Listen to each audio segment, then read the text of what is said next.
Hey, Matt here with Mob Street, and it is the tail end of February, and I'm getting a little bit of cabin fever, thinking about riding motorcycles, so thought, why not get out of the house a little bit and go check some out. So today, I'm down here at Big Pine Sports. That's exactly what I'm gonna do.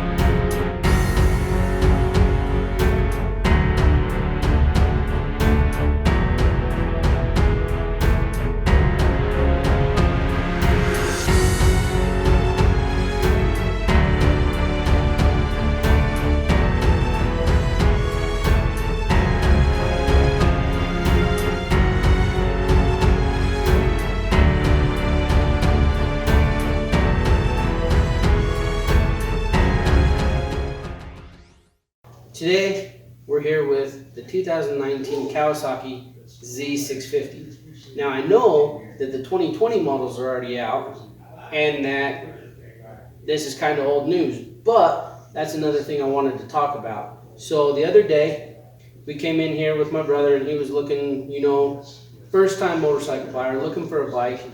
And as we were walking down the aisle here, he came upon this and was like, wait a minute, what's that? And so we started talking and he really got interested in this bike, and after doing some research, I think he really wants to get this one. So I thought we'd do a little bit of walk around, a little bit of review on here.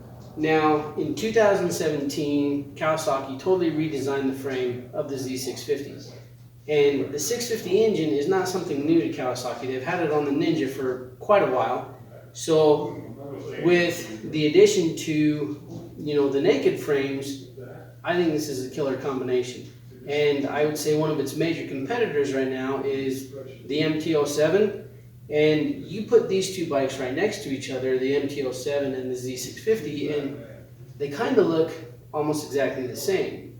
But one thing that I really did like about this was the color scheme that Kawasaki has going on here. So the matte black with the lime green, just a really killer combination. You look at the 2019s and you think, okay, should I go with the 2019 or should I go with the 2020?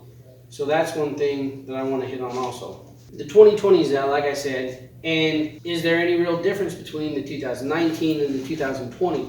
So if some of the dealers still have the 2019s, I definitely think that there's something to look at, because there hasn't been a whole lot that's changed, but just a few little creature comforts. So the first thing that they've changed is they've gone to a dual LED headlight in the front. Still the same style housing, not exactly the same look, but still the same style housing with two LED headlights in there, LED on the tail. The next thing that they did was update the dash. Now it's gone completely redesigned. It's kind of cool, but in a way I don't know that it would necessarily be worth the difference between the 19 and the 20.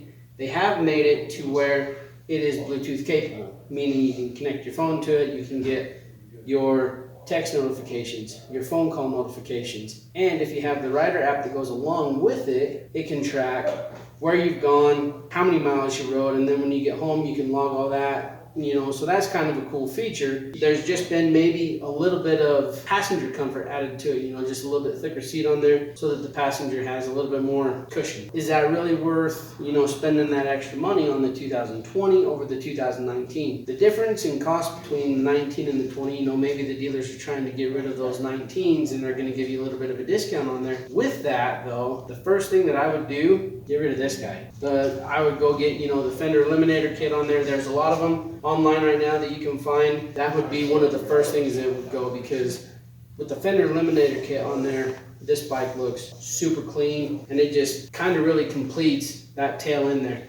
So the second thing that I would do is get rid of this stock exhaust. So in all honesty, straight out the gate, it doesn't sound that bad, for the little parallel twin, but who doesn't like a little bit louder exhaust on the street bike? So there's quite a few kits out there that you can get. Two Brothers has one, Yosh has one, Akrapovich has them, and you know, maybe if the dealer offers that sort of thing, you can have them put that on there and then just roll it all into the cost of the bike. In all honesty, I would kind of choose the 2019, save the money, and then put that money into the few tiny little upgrades that would really make it that much more of a bike. Plus, I mean, there's not that much difference between the 19 and the 20. So let's talk about the bike specs. Suspension first.